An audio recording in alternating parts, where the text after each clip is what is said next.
April 23rd, 2018. Bruce Campbell announces his retirement from playing Ash. The world screams collectively.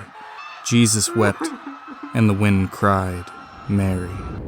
Mary. This continued non-stop for 4 months. August 16th, 2018. Bruce Campbell does an interview with Bloody Disgusting where he says, "They are doing a video game, a whole immersive kind of dealio. I'll be Ash for that, because I wouldn't want somebody else's voice hamming it up." It's so quiet. The screams stopped. Jesus wiped his eyes, and the wind still cried, Mary. But I don't think that had anything to do with Evil Dead.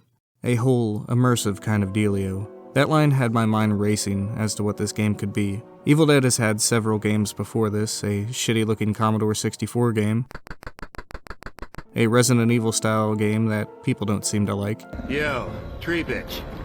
Let's go. And 2 pretty fun action games with a fistful of boomstick and regeneration. What was that? You can't believe you just got your ass kicked by a one-handed nut job?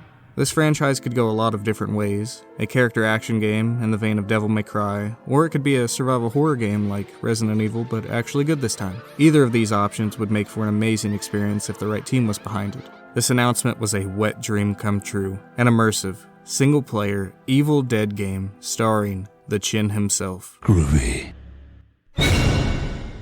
Wait, why are there 4 players? Co-op, PvP, online multiplayer. Fuck. My wet dream had been sham-wowed. I'm not into online games, I love couch co-op. If I can't tell my friend to eat my butt in person, I'm not interested. Well, what's here is fun though. Running around with a team, collecting the Kandarian dagger and the lost pages of the Necronomicon while fighting off hordes of Deadites can be a blast, especially when you're going up against a good demon player and your whole team really bands together, swinging wildly, clipping through one another and performing finishers. It may look clunky at times, and it can be, but in the moment, it feels badass. Beating a Deadite into a bloody mess, having your character drenched in said bloody mess, is satisfying. On the other side of the coin is the demon gameplay, which I would argue is even more satisfying. Unlike the Survivor's gameplay, where you sometimes feel like you're just going through the motions, playing the role of the demon, there's this constant state of urgency.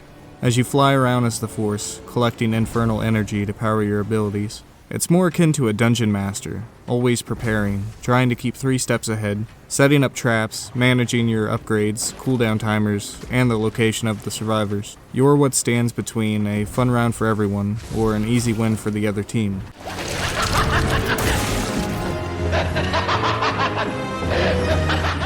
You can also permanently upgrade your character and whatnot. There's some single-player missions, I guess. Just a watered-down version of the multiplayer. It's got some really cool artwork featured in it, but no cutscenes or voice acting. What little voice acting there is good. Bruce Campbell is great, as always. The truth is, I'm just your everyday, charming, ruggedly handsome dude from Michigan. I didn't notice that many different voice lines, though it's hard to tell over all of this.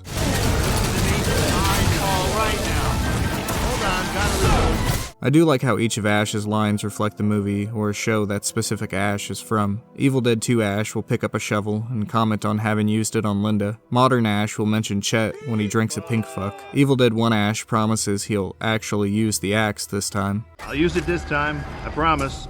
What else? Oh, the design of Elagos's Deadites are rad. They all have this punk rock aesthetic. And, the evil Ash has a flute-playing skeleton, which is fun.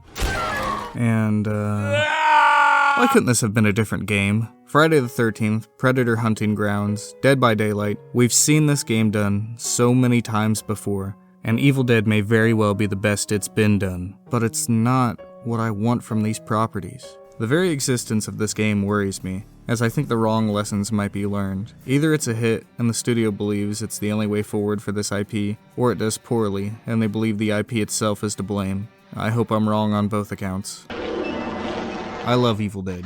It's a series with so much personality and creativity. I mean, just look at some of this stuff. This series has the potential to be something more. Just imagine a Resident Evil 4 type Evil Dead game with the sanity meter from Eternal Darkness. It would be so fucking cool. By making it into just another asymmetrical game, you're stripping away that potential, and even some of its personality. Don't even get me started on this always online shit. This little symbol right here makes me feel like I bought a $40 coaster for future use. It's not fair to judge something for what it's not, but if what it is something you've seen done countless times before, it becomes hard not to wish it were something different. Here's the deal. If you like asymmetrical multiplayer games, you'll like this. If you like Evil Dead, you'll probably get a kick out of it, but you won't stop thinking about how much you want a good, single-player Evil Dead game. In the moment, when I'm playing the game, I'm having a blasty blast. Pulling off finishers, scavenging for loot, and just being in the Evil Dead universe is good. Playing as the demon is where the real fun comes in. Even if you lose, being able to fuck with the survivors is a good time, and it's challenging enough that when you actually win as the demon, it feels like a real accomplishment. The problem comes in the moment when I stop playing the game, and all of the what could have been thoughts start. I fear this is just the way it'll be for some time. Horror movie game adaptations will be pigeonholed to this type of game until something comes along to set them free. Friday the 13th got this treatment, and soon will Texas Chainsaw Massacre. Eventually, the Scream IP will be turned into an Among Us clone. When it comes to Evil Dead the game, for what it is, it's good. For what it could be, it's a massive disappointment that I will continue to play and enjoy.